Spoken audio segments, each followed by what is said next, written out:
Hi all, we are right at 3 Eastern Time, so I'm going to go ahead and jump in.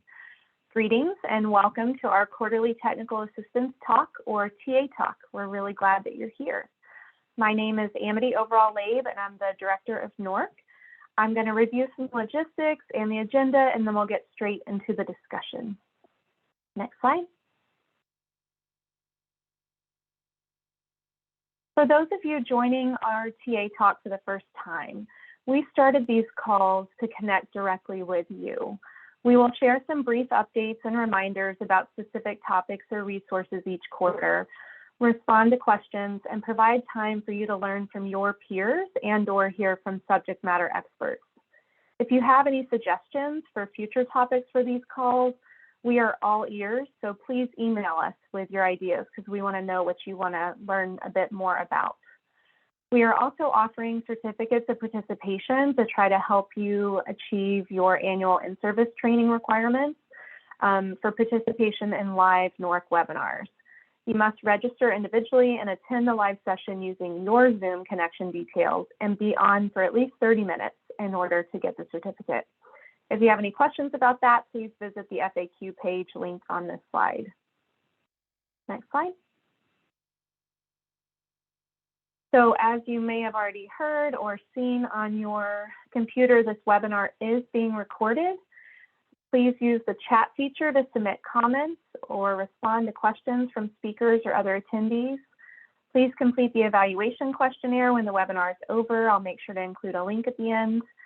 And links to any resources we discuss, as well as this recording, will be posted in the chat box and online shortly after our live call. Next slide. Since this is a Zoom meeting platform and not a webinar, we are able to see you and hear from you instead of just seeing whatever you type in the chat or Q&A box. So there is no Q&A box for the meeting platform.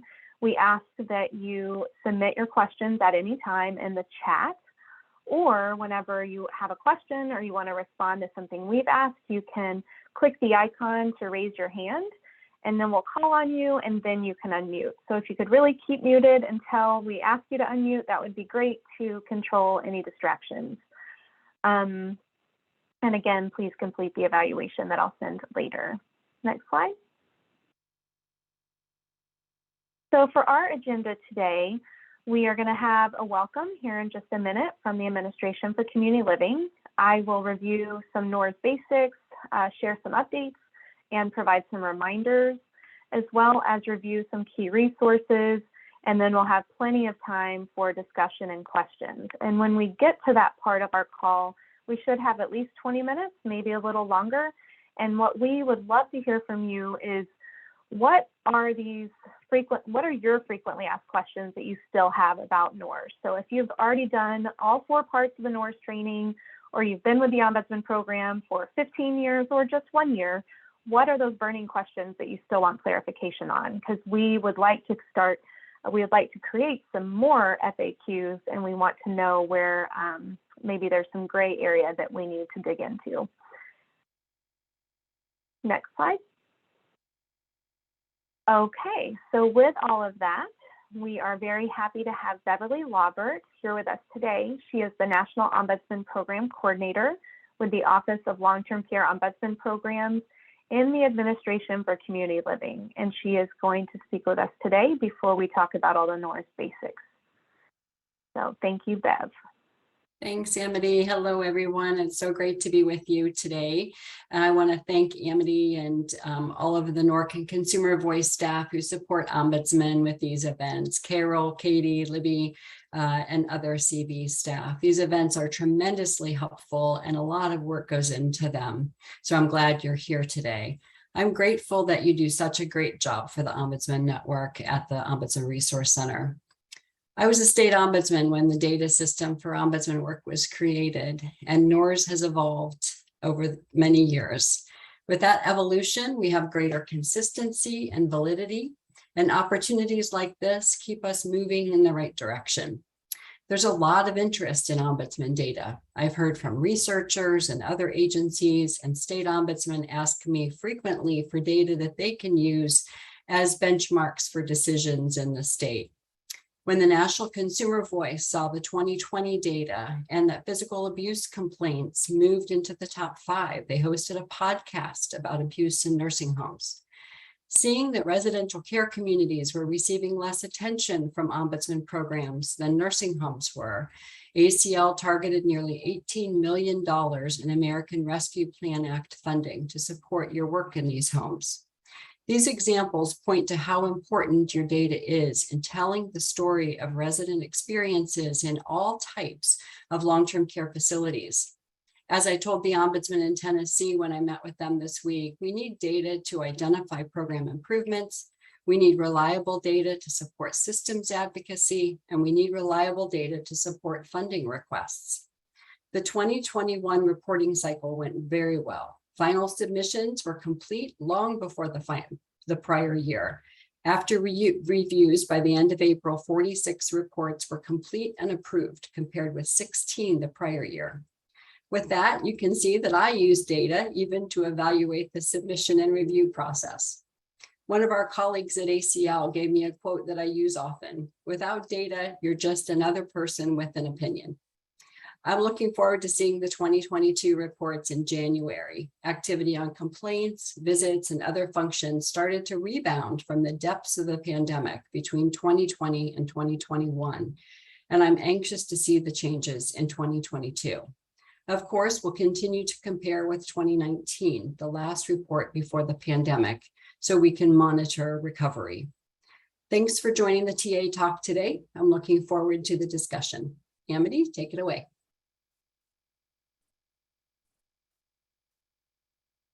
Thank you so much, Bev.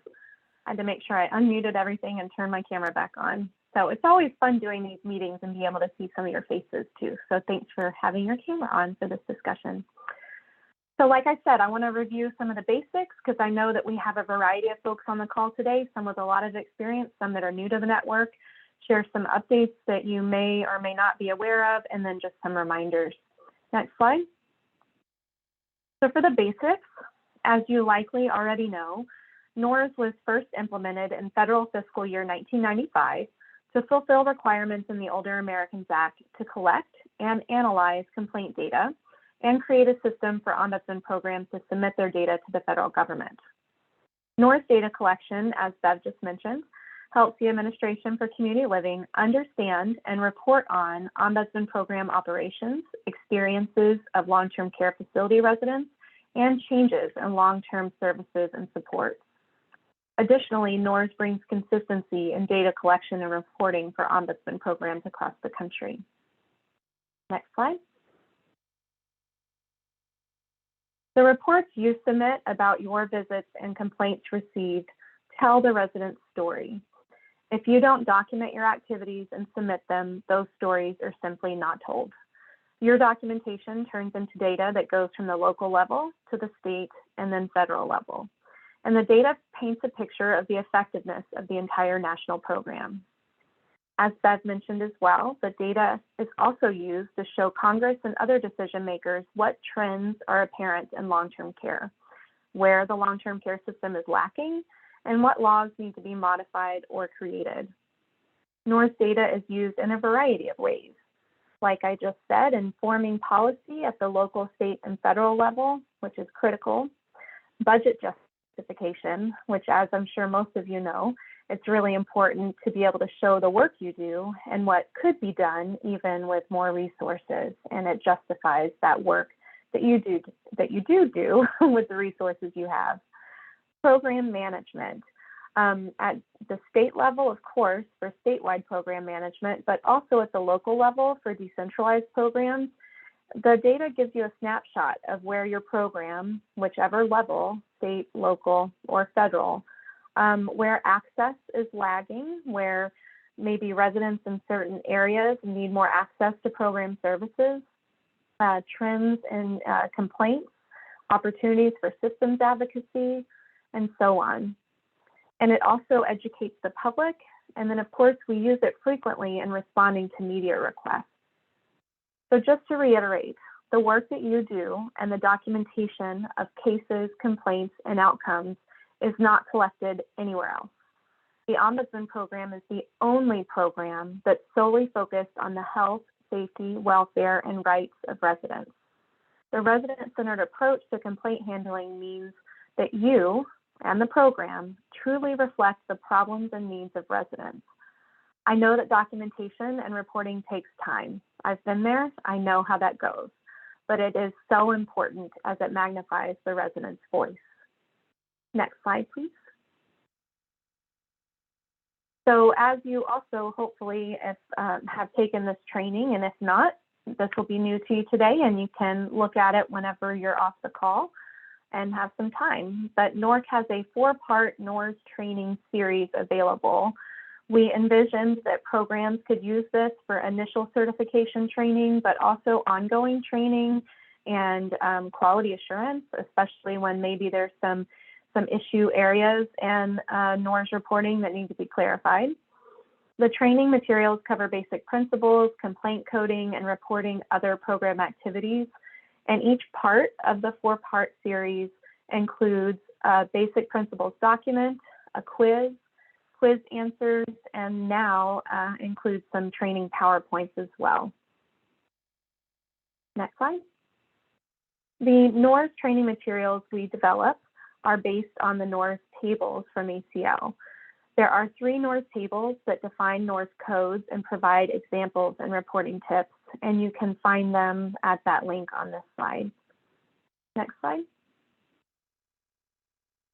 So for some key updates, the original tables, the NORS tables, were updated fairly recently, effective October 1st, 2021.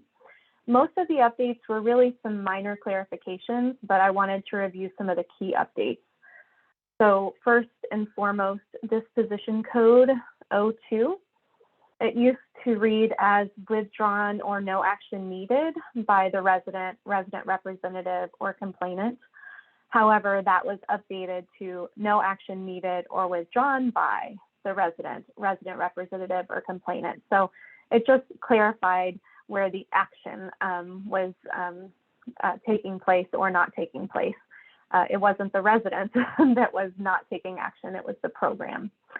A new code was added, F13, for infection control. For those of you that have been around for a while, when the big revision of NORS happened a few years ago, the number of complaint codes dropped almost by half, and infection control was one of the codes that was dropped because it frankly wasn't used a lot.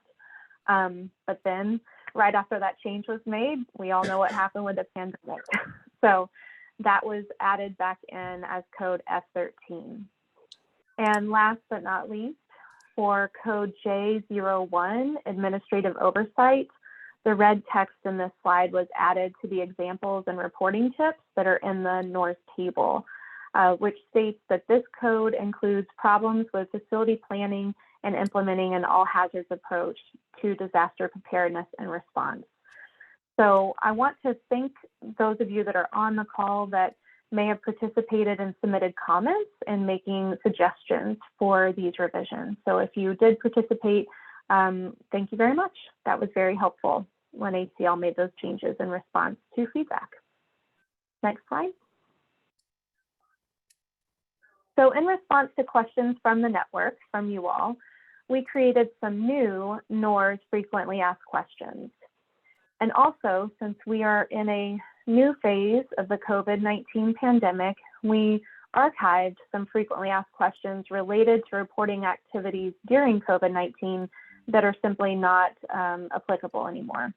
However, some of the COVID-19 specific FAQs are still applicable with some minor editing. So those were edited and added to our main FAQ page. I wanted to highlight a few of the new FAQs and hear from you all about how you would respond to some of the questions as well. Next slide. So the first question we had was, does speaking with a survey agency representative about a specific complaint I'm investigating count as facility survey participation? And if anyone wants to respond to that, you can raise your hand or submit your answer in the chat.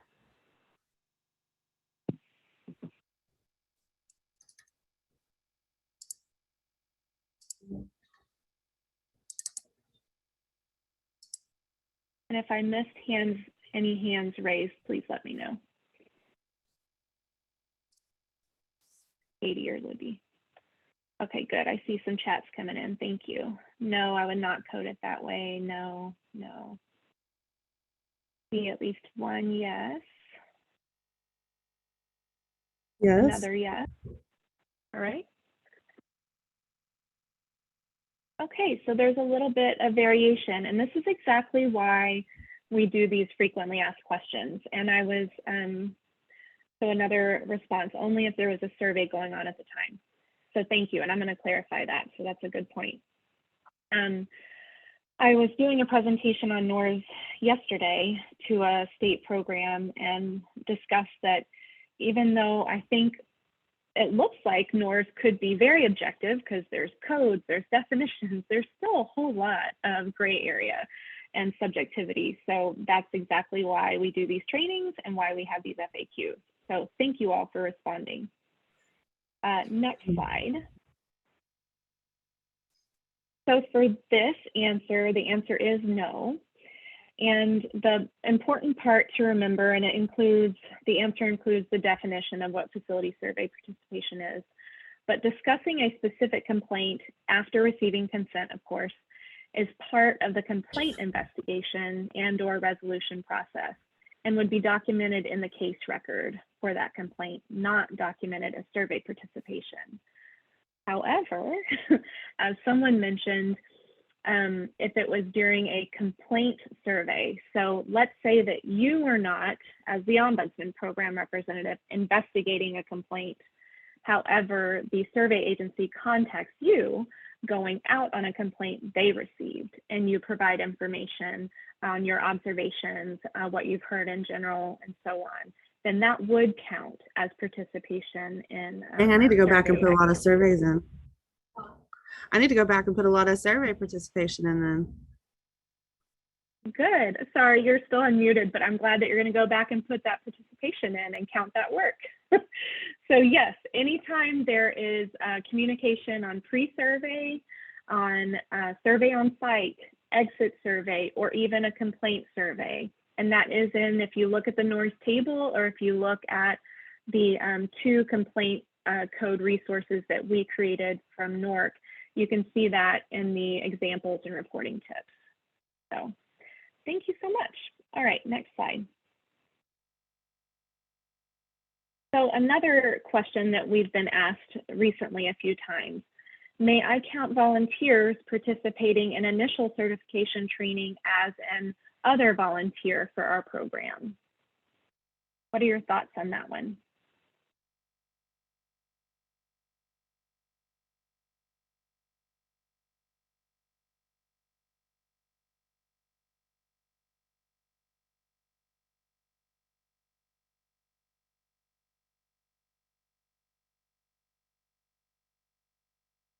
Right, I'll give it a little bit longer. I see folks mostly saying no in the chat.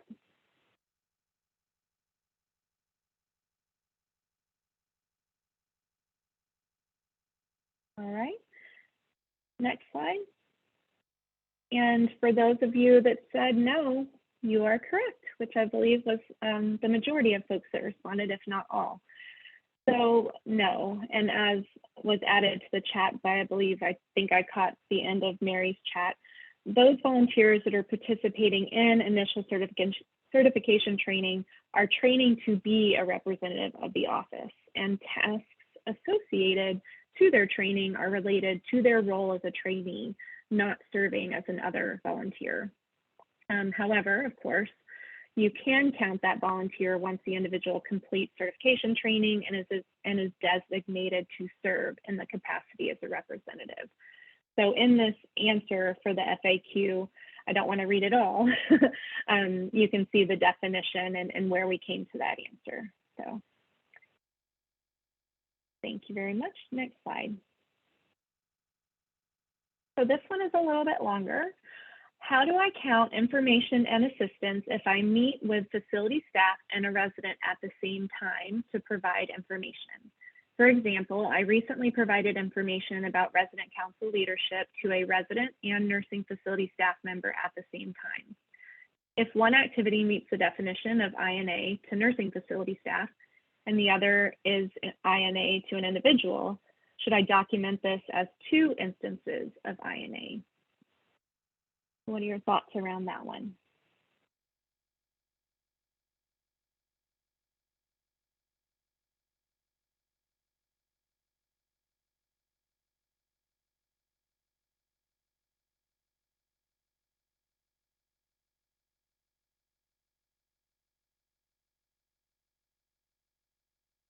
All right, so it looks like I see a lot of folks saying 2.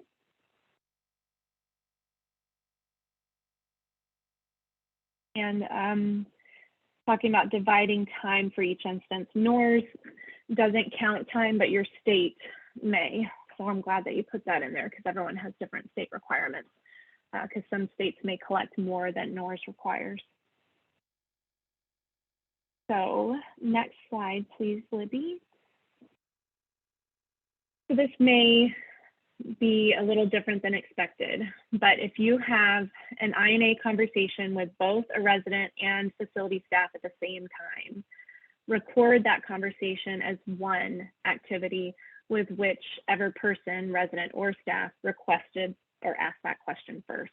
So if you are talking to them at the same time and the resident asks you a question about resident councils, then you would code it under an individual. The reason is you are not providing 2 instances. You're speaking to 2 people that happen to be different codes. So you would just go with the person that asked the question first. However, if you have INA conversations separately, even if it's on the same topic, so what if it's both about resident council, one with a resident and one with a facility staff, then you would record those activities as 2 instances, one with the resident and one with staff.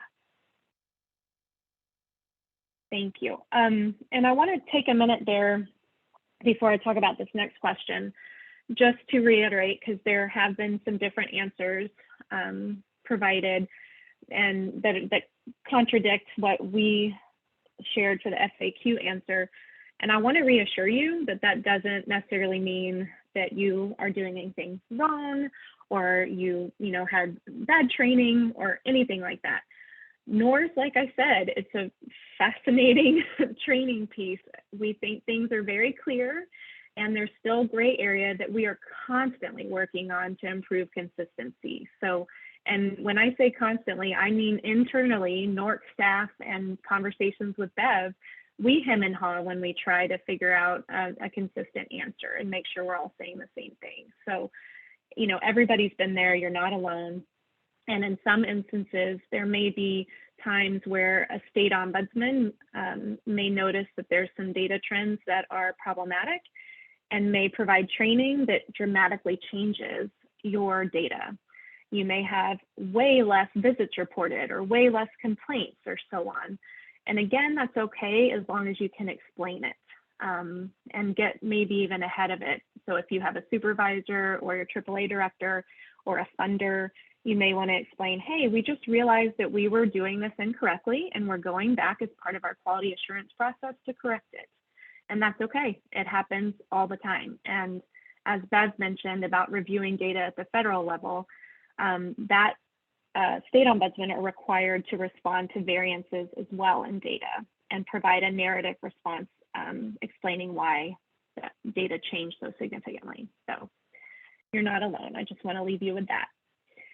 All right. So this question, if resident or family councils hold their meetings virtually and invite me to attend and listen to their concerns, share information, and respond to questions, how do I document my participation? What do you think about that one?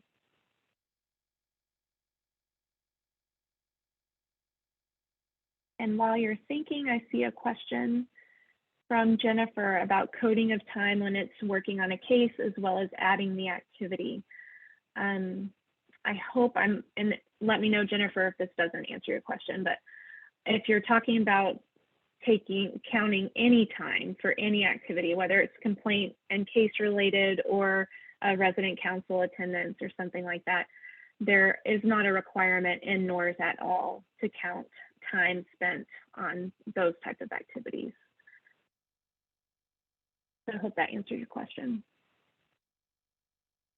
Okay, so I'm seeing resident or family council participation. Great. All right, next slide, please.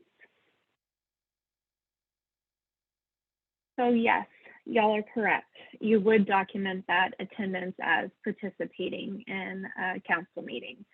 And the reason we wanted to clarify that, as you could probably imagine, this is one of those FAQs that used to be COVID specific and was created specifically during the shutdowns. But we do think it's still applicable because we're seeing a lot of family councils or family meetings, general meetings held virtually still that y'all participate in. And that work, since you're communicating directly with those council members, even though it's virtual, you can still count that and should count that as an activity. So excellent. All right. So I'd like to review these resources, and then we will get to that part in the call when I told you any questions, free for all, any type of FAQs that you have, we want to know. Next slide.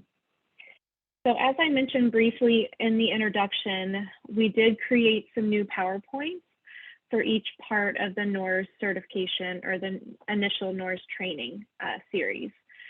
It is a lot of the same information, of course, from the other training materials. It just complements it. We were hoping that you could use these when you're training folks virtually, in person, etc. So they're already created for you.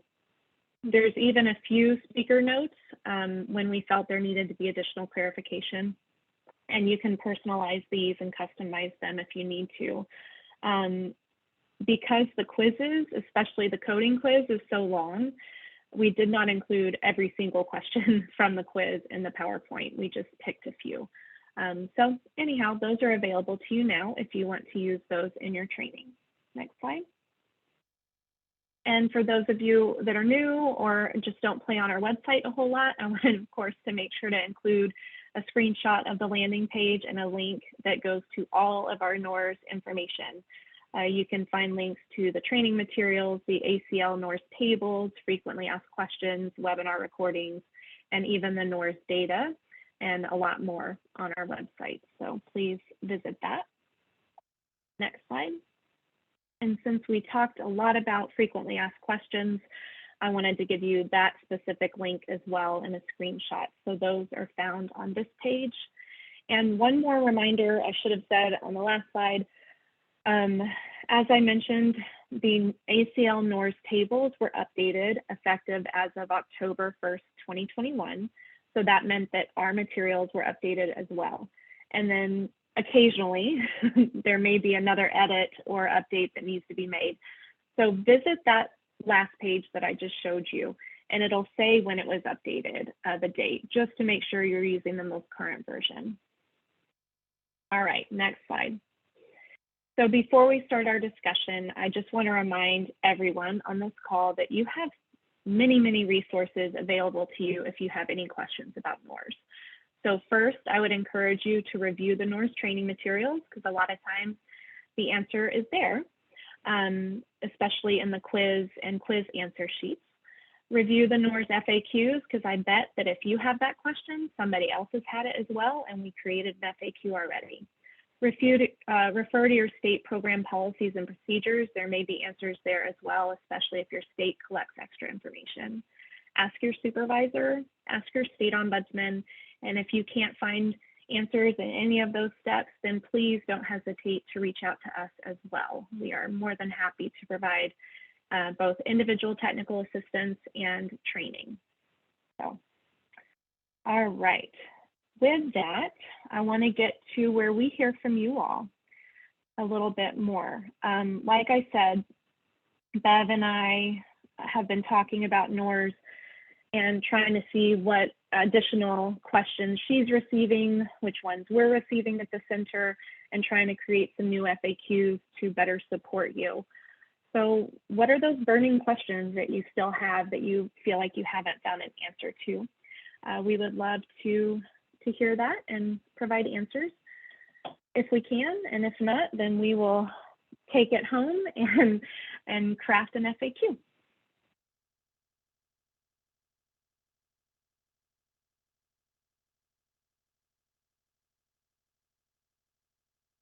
So good question, Jennifer. She said, I see the comments above that you put an activity for resident council, but no visit. And when you put 2 activities, one for resident council participation and one for facility visit, non-routine. So, and Bev, definitely counter me if you think otherwise. Since that question was specifically about participation in a resident or family council, I was just focusing on making sure you count that activity. It is possible, not always, but it is possible that you don't do a routine access visit when you attend a family council meeting. So maybe the family council meeting is at 6 or 7 o'clock at night, and you pop in for that and pop out, and you don't talk to any residents, you don't talk to any staff, you don't do any of your what we'd consider routine access visit activities like walking around the building, making observations, then I would say you can't count that as a routine access visit if you don't do any of those activities, because attending a family council or a resident council isn't doing a routine access visit at the same time. So I hope that makes sense. And Bev, feel free to add if you. And it also wouldn't be non-routine, and Jennifer, this may be the language I'll use in your state reporting, and that's totally fine. But I'm going to stick with what's in NORS just because that's for our consistency. So that is a routine access visit is what would be a routine visit or a complaint visit. So there's not really non-routine visits. So, and again, I don't think you could even count it as a complaint visit unless you were addressing a complaint separate from the family or resident council participation activity. I hope that makes sense. Let me know, y'all, if that doesn't. Amity, this is Carol. There's a question from Jenny. When an ombudsman presents on resident rights to a group of residents, not a resident council or facility staff, where should that be documented, as this is a common situation during Residents' Rights Month in October? Okay, thank you. Present on resident to a group of residents, not a resident council and not facility staff. Where should that be documented? Okay, so we need to create an FAQ on this if we don't have one already. So now I'm going to check, because we've had this question come up before and I have an opinion about it. I wouldn't say it's the answer. But my opinion is, and Bev, certainly feel free to say no. My opinion is, if it is a group of residents, a resident council really, to be a member of the resident council, you just have to be a resident, right? So if it's a group of residents, I would just count that as a presentation to a resident council, because I don't think, and again, I need to look at this and I'm not looking at the screen at the moment at any of the tables, but there's community education, there's training to facility staff, training to program representatives, and then working with resident councils. So there's not really a training to group of residents. So I would code that as a training and working with resident councils, because again, why wouldn't they be members of the resident council? Because they are a resident. So thank you for bringing that up, Jenny, because again, like I said, we've had this question before and I keep forgetting it to put it on the FAQ list. So yeah, that's exactly why we're doing this. Yeah, Okay. we definitely need to do that. It's been, we've had some discussion about it. I know I'm not even going to say what some people have said that they would do, because I don't want to confuse anyone. But yeah, I'd say let's go with that and put it in writing in the FAQ. I have a note for us to revise the instructions at some point when we can revise NORS. There was a suggestion once that we broaden the description to resident group, so it doesn't feel so specific. But yeah, I'd say let's go ahead and say count it as resident council. Great. Thanks, Bev. And as you heard Bev mention about kind of a list of future changes, we both at ACL with Bev and at NORC, we both have our own internal running tick list of things that we'd like to see maybe adjusted in the future. So that's why it's really important for us to hear from you about what you're struggling with, because that makes a difference whenever we're looking at those.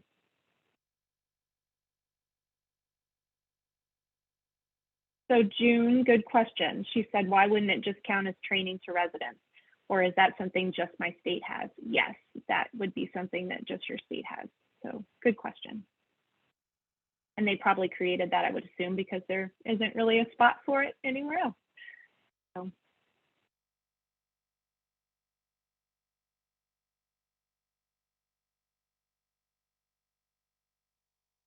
Okay. Scrolling.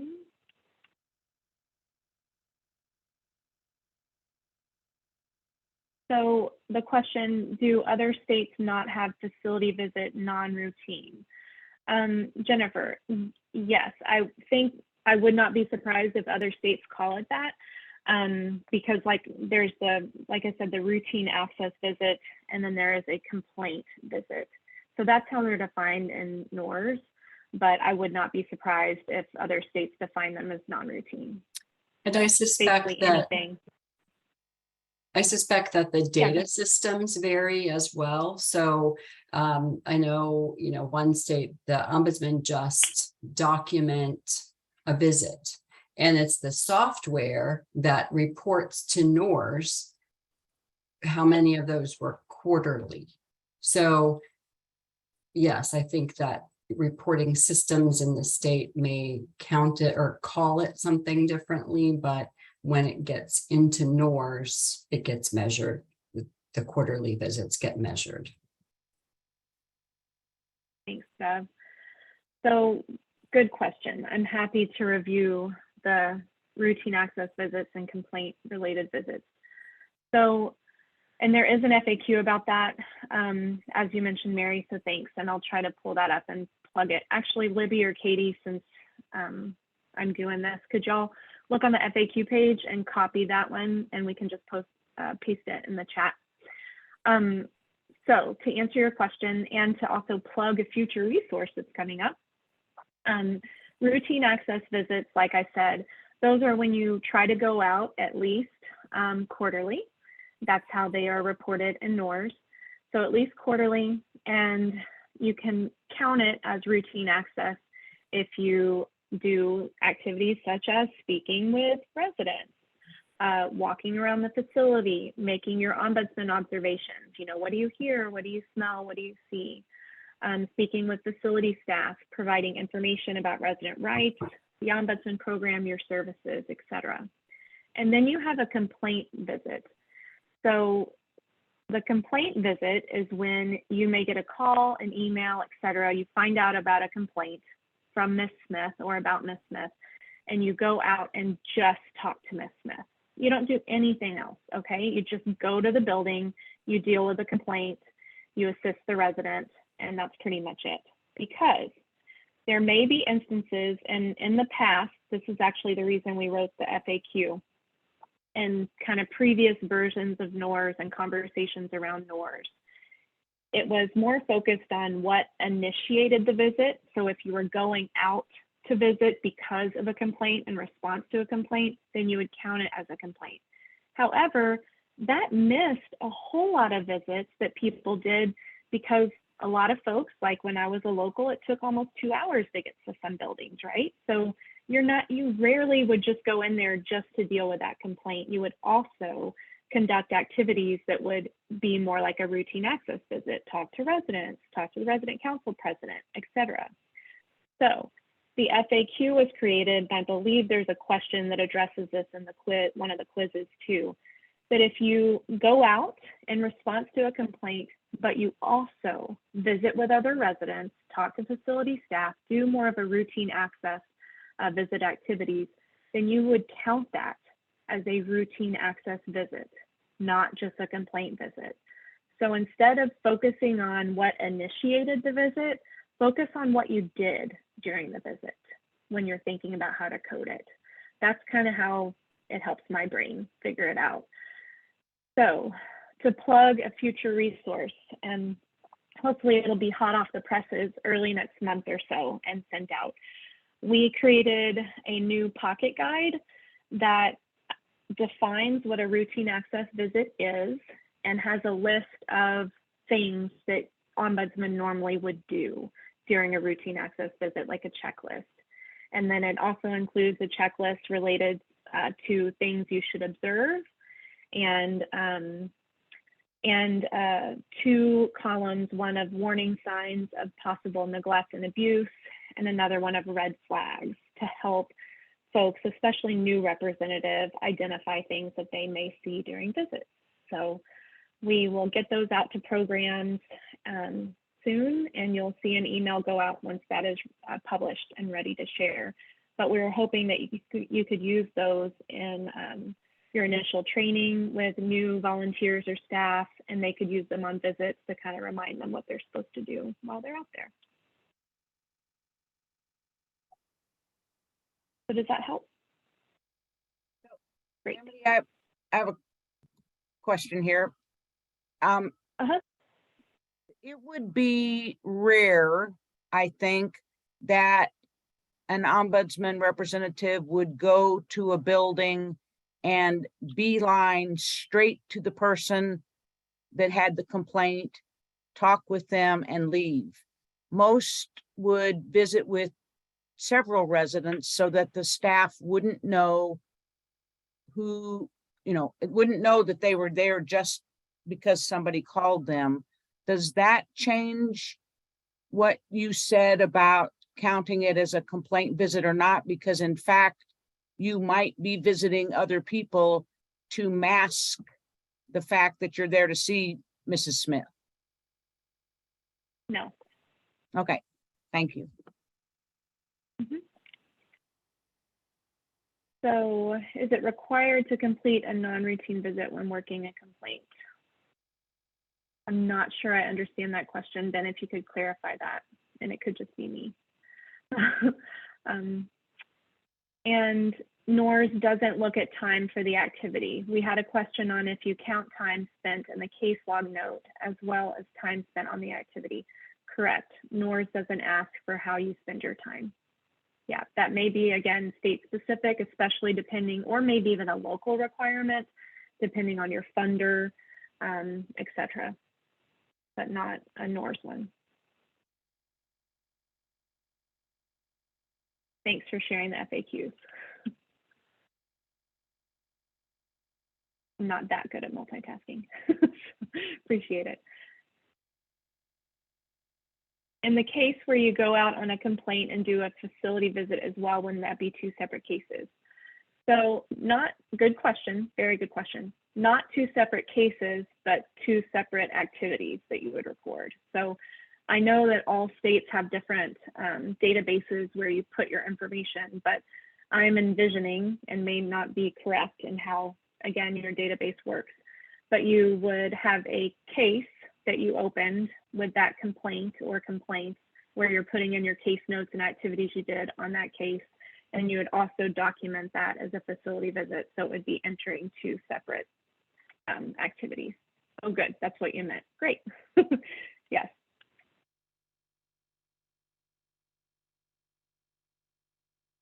Okay, if I visit a resident to follow up on a phone call or email and the visit does not result in me opening a case, is that still documented as a complaint-related visit? Good question. So, John, this is what I'm thinking. And again, my opinion, not a solid answer. That feels like, let me know what you think. But if you received a phone call or email from a resident, you go out and visit that resident in person, you provide information, So you answer their questions, especially if it's about resident rights. You maybe give them options on how to resolve their complaint, and they don't want you involved, and so that you're not opening a case, then I would consider that withdrawn. So I would still consider that being documented as a complaint that you received in your office and that you followed up on, yet after talking to the resident and empowering them with information to maybe resolve it on their own, they don't at that time want your help. So that would be withdrawn by the resident. So you would still document that as a complaint. The disposition code would be withdrawn. And if you don't do anything else on that visit, then that would be a complaint related visit. Hope that makes sense.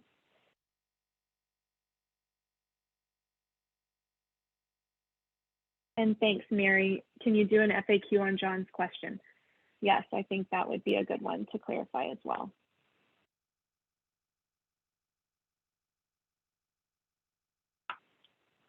Okay. Can you explain the purpose of a non-routine visit if it's not connected to working a complaint? I really can't, only because I don't, what we would call that is a routine access visit or a complaint visit. So the non-routine visit you're talking about would be a complaint visit. So it would have to be connected to working a complaint in order to be called a complaint related visit. I hope that answers your question, Ben.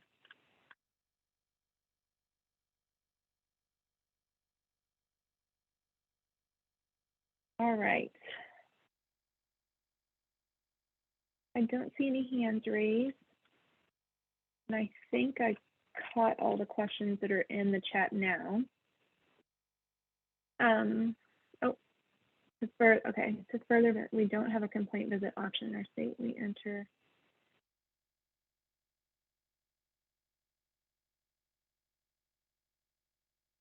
Okay. So thank you, routine and non-routine.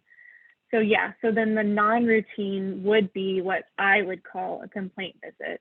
So yes, if you're going out to address a complaint, then yes, you would document the work you did on that complaint in the journal entry, the case record, and then also enter a non-routine visit, also known as a complaint visit. Thank you very much. I hope that.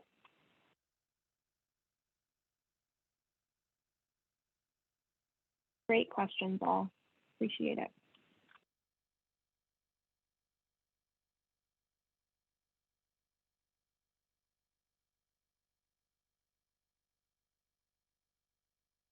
All right, I'm going to give another minute or to see if there's any other questions out there. A journal entry, good question. Yeah, it may not be called a journal entry in your state, and that may actually be an old term from when I used to be an ombudsman, but it would also be called a case record. So wherever you go to put information about the activities you did. Oh, there you go. Or a log note is what they're called in your system. So thanks. Learning a lot about y'all systems too. Very helpful. Sorry, I'm trying to type this out. Can I just voice it or do I need to type it? Oh yeah, you can absolutely speak up, and any of y'all can raise your hand and unmute. That's fine too. So go for it. When we are consulting with our volunteers on a case, I've been entering that as a log note in the case, as well as entering an activity for consulting with other ombudsmen. And I haven't been duplicating the time, but I'm understanding time's not that big a deal, but I've been entering both. That's correct, right? So in your state system, that sounds correct, because there's not a code for consulting with a peer ombudsman in NORS, but okay. There used to be a ways back. You had to document like the percentage of time that you consulted with ombudsman or something like that. Yeah, and that has been technical taken out assistant. completely. Mhm. Yeah. So that's been taken out. But if you still have that in your state system, then yes, I would record that twice like you did. Do volunteer visits count as a friendly visit? Good question, Jamie. So volunteers, according to NORS, a representative of the office, so someone that's been designated by the state ombudsman to be a representative of the program, that is a volunteer or a paid staff person. So any visit conducted by a designated representative of the office should count as a visit, not a friendly visit. And there really isn't, at least at the federal level and with NORS, there is no such thing as a friendly visitor either. So once a volunteer or a paid staff person goes through all the certification training and is designated as an ombudsman, they should have been trained on how to address complaints, how to do visits, information about resident rights, all the things that a paid person, at least the minimum training standards are met for a volunteer or a staff person. Now, that doesn't mean that they may not have different responsibilities. You may have some volunteers that don't want to deal with a complaint about abuse, or don't feel comfortable dealing with complaints about abuse, or that's maybe just your state policy that abuse complaints go to paid staff representatives, and that's okay. But we're saying that they at least need to have the initial certification training that everybody gets, meets those minimum training requirements, and that they're designated. So in that case, it would just count as a visit. Yeah, I'd like to add there too. So if someone is making a visit, if they are there on behalf of the ombudsman program, on behalf of the office of the state ombudsman, if someone tells them about a problem, they need to be equipped to at least do intake of that problem, ask some good questions, to be able to get that to a paid staff person in the program, if that's how the structure is. So friendly visiting is not a role for an ombudsman. Thank you, and good question. All right, I think we have time for at least one more question before I go to the final slides of the day. And just as a reminder, we will post the slides and recording on our website shortly after our presentation. And we always email the links to everyone that's registered as well, and our entire network. So if I'm visiting a friend in a facility and she brings up a case, would that be a friendly visit? So good question. Or do I not record it at all, but just pass it on? Yeah, so if you are an ombudsman and you have a friend in a facility, that facility, I assume your supervisor wouldn't assign you to visit, because that could be a potential conflict of interest. Or at a minimum, they would make sure that you don't handle anything related to your friend in that facility. So yes, as you said, as far as documenting it, do I not record it at all, but just pass it on?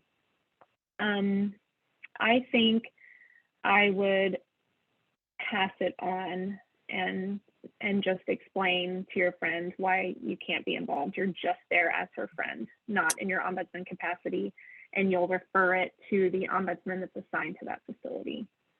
But again, ask your supervisor. They may have a different opinion on when that gets documented.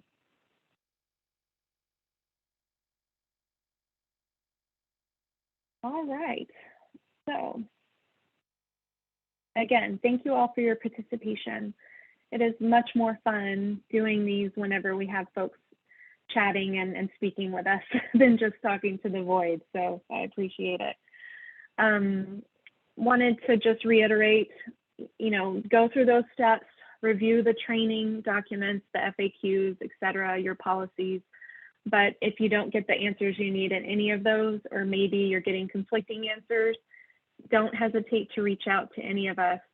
I know you didn't hear from Maria Green today. She is off on a fabulous vacation, but she is one of our consultants and she does a lot around NORS. So you can reach out to her as well. Or if you reach out to one of us, we may refer you to her. Next slide. And I'm going to put a plug in here for those of you that maybe heard about our webinar or today's call from a colleague or someone else and did not receive an email directly from us about this training, then please sign up for our email list. That ensures that you get our resources, Ombudsman Outlook e-newsletter, and any training opportunities that we have. Next slide. I'm going to drop the evaluation link. I just put that in the chat. Will it work going to the training via the follow-up email? I'm not sure what you, oh. I think yes, she means to so get the links, yes. Yeah, gotcha. And yes, the links will all be in that follow-up email and they'll all be clickable and they're on our website already right now. So let me put that in there again.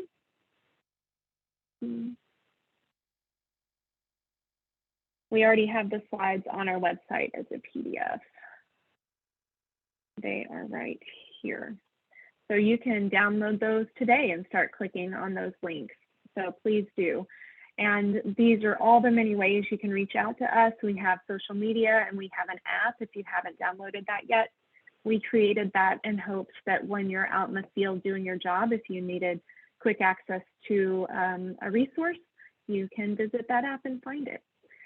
So with that, I want to give a huge thank you to Bev. Thank you so much for your remarks at the beginning of the call and for helping me respond to these excellent questions today. And of course, for all the support that you provide the Resource Center and the Ombudsman Network. I want to thank Libby. Thank you, Libby, for working on the back end of this call for us and all the webinars. Really, really helpful. Thanks to Katie and Carol on our NORC team as well. And thank you all for the work that you do every day. So we appreciate you, and don't be a stranger. Let us know if you need anything. So with that, I'll sign off. Hey, Carol, keep up the good work. Bye. Thanks, everyone.